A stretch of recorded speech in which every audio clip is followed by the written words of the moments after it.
સુરેન્દ્રનગરના ઝેરોક્સની દુકાનના સંચાલકને નકલી આઈએએસ તરીકેની ઓળખાણ આપીને 3 સંતાન અને એક ભત્રીજા એક ભાણીને નોકરી અપાવવાના બહાને 25 લાખ લઈને ફરાર થઈ જનારા માસ્ટર માઇન્ડ મેહુલ શાહની આખરે ધરપકડ કરાઈ છે।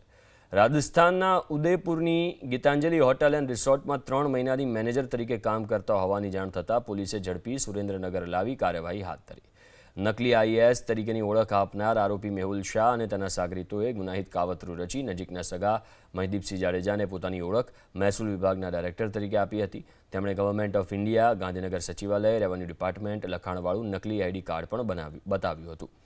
નોકરી નહીં અપાવીને તેમજ રૂપિયા પરત નહીં આપીને ફરિયાદી સાથે વિશ્વાસઘાત થતાં છેતરપિંડી કરી।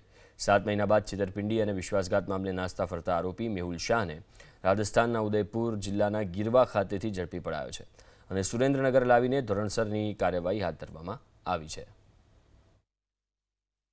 मेहुल भाई शाह खुद को महसूल विभाग का डायरेक्टर बताते थे और गवर्नमेंट ऑफ इंडिया गांधीनगर सचिवालय के खुद को कर्मचारी बताते थे और वहां से ये ऐसा कहते थे कि मैं महसूल विभाग में सरकारी जॉब दिलाऊंगा और इस सरकारी जॉब दिलाने के छेतरपिंडी के जो इनका कावतरू था उसके अंदर इनने 25 लाख रुपए का फ्रॉड सुरेंद्रनगर के अंदर किया था।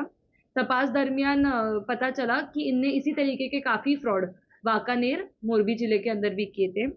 मेहुल भाई शाह पे अगाऊ अहमदाबाद शहर डीसीबी पुलिस स्टेशन के अंदर भी एक गुना इसी तरीके का दाखिल हुआ है, जिसके अंदर वे पकड़े गए थे और अहमदाबाद शहर नरोड़ा पुलिस स्टेशन के अंदर भी इसी तरीके का एक गुना दाखिल हुआ है छेतरपिंडी का और विश्वासघात का, जिसके अंदर वे અત્યારે નાસ્તા ફરતા છે।